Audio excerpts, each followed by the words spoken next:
Hello students, welcome back to this channel. तो ये हम कर रहे हैं पार्ट 8। हम चैप्टर पढ़ रहे थे एसिड बेसिस एंड सॉल्ट्स। ठीक है, तो अब आज जो टॉपिक हम कवर करेंगे वो कवर करेंगे कि कैसे जो एसिड्स हैं और जो बेस हैं हम ये आइडेंटिफाई करते हैं कि वो स्ट्रॉन्ग है, ठीक है, या फिर एक वीक बेस हमें दे रखा है। ठीक है, इसको हम कैसे आइडेंटिफाई करते हैं ये हम इस टॉपिक में समझेंगे। लास्ट क्लास में हमने ये देखा था कि किसी चीज को, ठीक है, हम डाइल्यूटेड कब कहते हैं, जब उसमें, ठीक है, डाइल्यूटेड कब कहते हैं जब उसमें वाटर की क्वांटिटी आपको ज्यादा देखने को मिले, ठीक है, और एसिड की क्वांटिटी कम देखने को मिले, तब हम उसको डाइल्यूटेड एसिड कहते हैं। ठीक है, क्योंकि हमने इसके अंदर क्या मिलाया है, एसिड मिलाया है।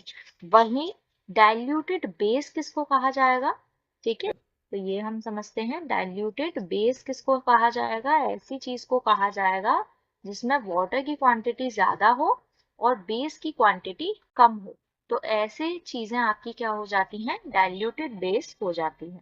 ठीक है, अब हम आगे कंटिन्यू करते हैं कि कैसे जो एसिड्स हैं उनको हम आइडेंटिफाई करेंगे, ठीक है, और उनको हम एक स्ट्रॉन्ग एसिड कैसे प्रिपेयर होता है, ठीक है, कैसे बनाया जाता है, एक और एक स्ट्रॉन्ग बेस कैसे बनाया जाता है, ये सारी चीजें अब हम इस टॉपिक में समझेंगे।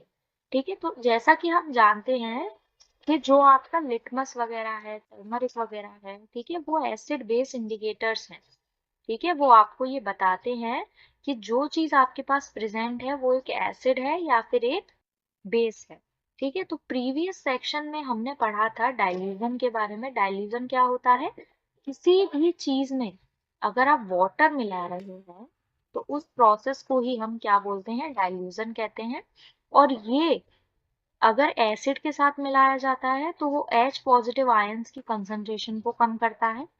अगर ये बेसिस के साथ मिलाया जाता है तो OH नेगेटिव आयन की कंसंट्रेशन को कम करता है। ठीक है, तो कैसे हम क्वांटिफाई करेंगे कि हमारे पास जो एसिड या बेस प्रेजेंट है उसमें H पॉजिटिव आयंस या फिर OH नेगेटिव आयंस की कंसंट्रेशन कितनी है। ठीक है, कैसे हम ये आइडेंटिफाई करेंगे कि जो हमारे पास गिवन एसिड है या फिर गिवन बेस है वो एक स्ट्रॉन्ग एसिड है या फिर एक स्ट्रॉन्ग बेस है। तो यहाँ पर हम सबसे पहले पीएच स्केल को समझते हैं। ठीक है, पीएच स्केल क्या होता है, तो पीएच स्केल में आपको डिफरेंट कलर्स देखने को मिलते हैं। ठीक है, इसमें ये जो 0 वाली वैल्यू है ये आपका इंडिकेट करता है कि ये सबसे ज्यादा स्ट्रॉन्ग एसिड होगा। ठीक है, और ये जो आपकी 14 वाली वैल्यू है ये इंडिकेट करती है कि सबसे ज्यादा क्या होगा, स्ट्रॉन्ग बेस होगा। ठीक है, तो यहाँ पर जो आपका 7 नंबर है ये रिप्रेजेंट करता है कि जो चीज आपके पास प्रेजेंट है वो न्यूट्रल नेचर की है, और इस साइड वाले आपके सारे क्या हो जाते हैं, एसिड। ठीक है, ये जो आपका 6 नंबर है ये वो एसिड होगा जो कि वीक हो।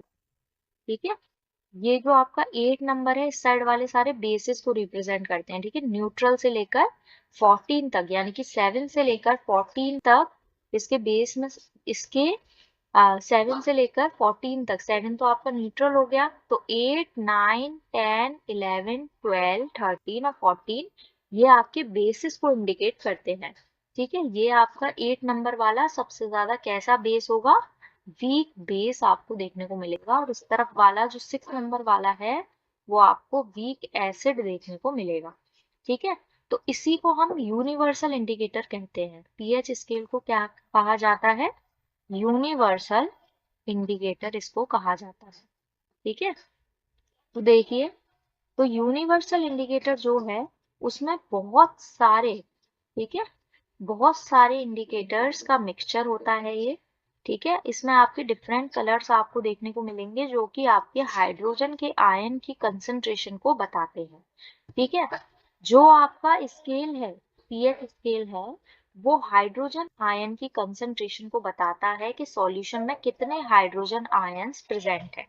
ठीक है, तो ऐसे ही स्केल को, ठीक है, एक ऐसा स्केल जो कि हाइड्रोजन आयन की कंसंट्रेशन को बता रहा है, किसकी कंसंट्रेशन को बता रहा है, हाइड्रोजन आयन की कंसंट्रेशन को बता रहा है सॉल्यूशन के अंदर क्या कंसंट्रेशन है हाइड्रोजन आयंस की। ऐसे ही स्केल को हम पीएच स्केल कहते हैं। ठीक है, तो इसके लिए पीएच स्केल डेवलप हुआ था। यहाँ पर जो पी है, ठीक है, पी है वो आपका क्या डिनोट करता है, वो जो वर्ड है पी, ठीक है, जो लेटर है पी वो डिनोट करता है पोटेंस को। ठीक है, ये एक जर्मन वर्ड है जिसका मतलब क्या होता है, इसका मतलब होता है पावर। ठीक है, ये आपका एक जर्मन वर्ड है जिसका मतलब क्या होता है, पावर होता है।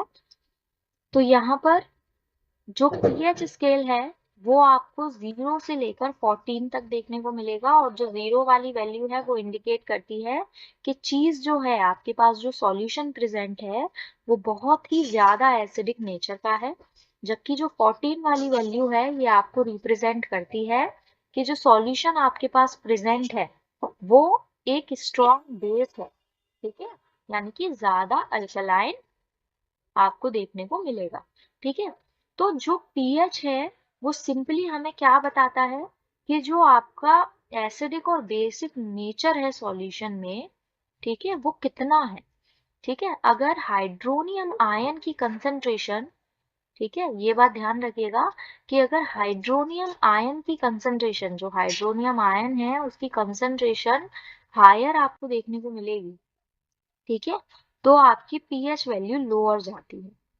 ठीक है, ये हम फिर से देखते हैं कि जो आपका हायर, अगर आपको क्या देखने को मिलेगा, हाइड्रोनियम आयन की कंसंट्रेशन देखने को मिलेगी अगर हायर।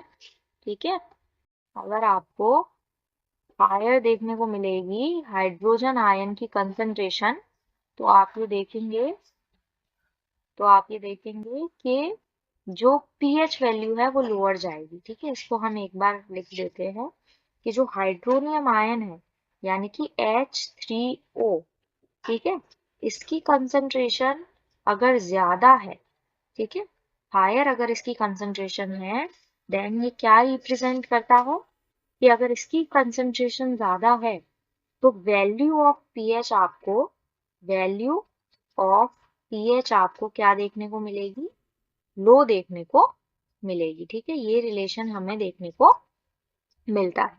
अब देखिए जो पीएच है आपका, ठीक है, जो पीएच वैल्यू 7 है वो एक न्यूट्रल सॉल्यूशन को रिप्रेजेंट करती है। न्यूट्रल सॉल्यूशन का मतलब ना तो वो एसिडिक नेचर का है और ना ही वो बेसिक नेचर का हो आपका। ठीक है, और जो वैल्यूज हैं जो लेस देन 7 है वो सारी क्या है, वो सारी एसिडिक सॉल्यूशन को रिप्रेजेंट करती हैं। ठीक है, एसिडिक सॉल्यूशन को रिप्रेजेंट करती हैं। और 8 से लेके 14 यानी कि ग्रेटर देन 7 जो वैल्यूज हैं, ठीक है, 14 तक, वो आपकी किसको रिप्रेजेंट करती है, बेसिक नेचर को रिप्रेजेंट करती है।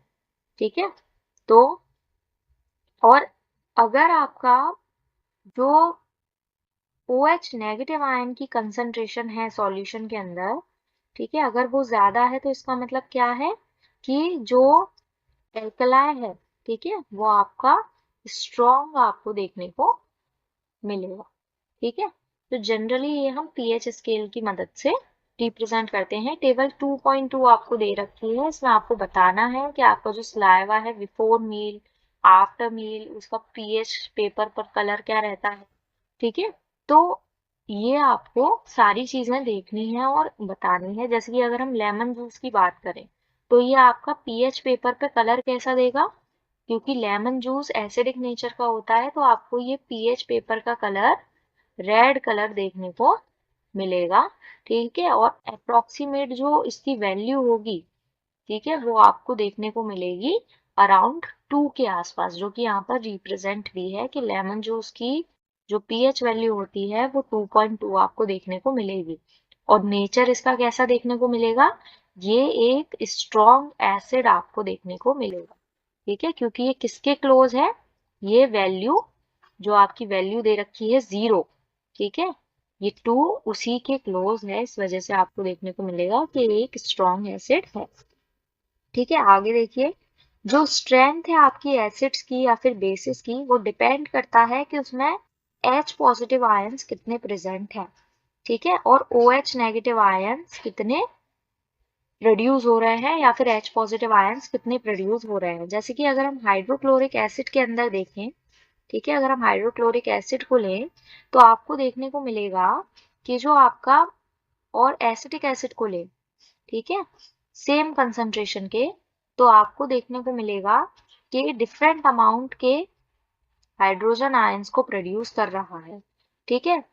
और अगर वो डिफरेंट आयंस के हाइड्रोजन आयंस को प्रोड्यूस कर रहा है, इसका मतलब क्या है कि उसका कंसंट्रेशन जो है H पॉजिटिव आयंस का वो अलग अलग है। देखिए बहुत सिंपल बात है कि अगर आपको मोर H पॉजिटिव आयंस किसी सॉल्यूशन में देखने को मिले, ठीक है, और वो कैसा सॉल्यूशन है, एक एसिडिक सॉल्यूशन है, और एसिडिक सॉल्यूशन के अंदर आपको मोर हाइड्रोजन आयंस देखने को मिले, तो इसका मतलब क्या है कि वो एक स्ट्रॉन्ग एसिड है, ठीक है, एक स्ट्रॉन्ग एसिड है। वहीं अगर आपको एक एसिडिक सॉल्यूशन दिया जाए और उसमें less number of H positive ions अगर आपको मिले, तो ऐसा ऐसा कहेंगे हम कि जो एसिड आपके पास प्रेजेंट है वो एक वीक एसिड है। सेम ऐसी बेस सॉल्यूशन के साथ होता है, ठीक है। अगर जो आपके पास बेस सॉल्यूशन प्रेजेंट है उसमें OH नेगेटिव आयंस की जो कंसंट्रेशन है अगर वो ज्यादा है, ठीक है, तो वो एक कैसा बेस है, वो एक स्ट्रॉन्ग बेस है, ठीक है, स्ट्रॉन्ग बेस है। वहीं अगर आपको जो H पॉजिटिव आयन है, सॉरी, OH नेगेटिव आयन है, उसकी कंसंट्रेशन अगर आपको कम देखने को मिलती है, तो हम क्या कहेंगे कि वो आपका एक कैसा बेस है, वीक बेस है, ठीक है। ये चीज आपको देखने को उसमें मिलेगी कि वो एक वीक बेस आपको देखने को मिलेगा, ठीक है। तो एसिड्स जो होते हैं अगर वो ज्यादा H पॉजिटिव आयंस को दे रहे हैं तो कहा जाएगा कि वो एक स्ट्रॉन्ग एसिड है, ठीक है, जैसा कि अभी यहाँ पर हमने देखा। और अगर जो एसिड्स हैं, ठीक है, वो लेस H पॉजिटिव आयंस दे रहे हैं तो हम उनको क्या कहेंगे कि वो एक वीक एसिड है। सेम ऐसे ही आपको बेसिस के साथ देखने को मिलता है कि OH नेगेटिव आयंस की अगर कंसंट्रेशन ज्यादा है, ठीक है, अगर ज्यादा है OH नेगेटिव आयंस, तो वो एक स्ट्रॉन्ग बेस होगा। और OH नेगेटिव आयंस अगर कम है तो वो एक वीक बेस आपको देखने को मिलेगा, ठीक है। हाँ, तो इस वीडियो में इतना ही। बाकी जो आपका टॉपिक है importance of pH in everyday life, ये हम नेक्स्ट टॉपिक में, सॉरी, नेक्स्ट वीडियो में कवर करेंगे, ठीक है। अगर आपको वीडियो पसंद आ रही हो तो इसे लाइक एंड सब्सक्राइब करें। Thank you.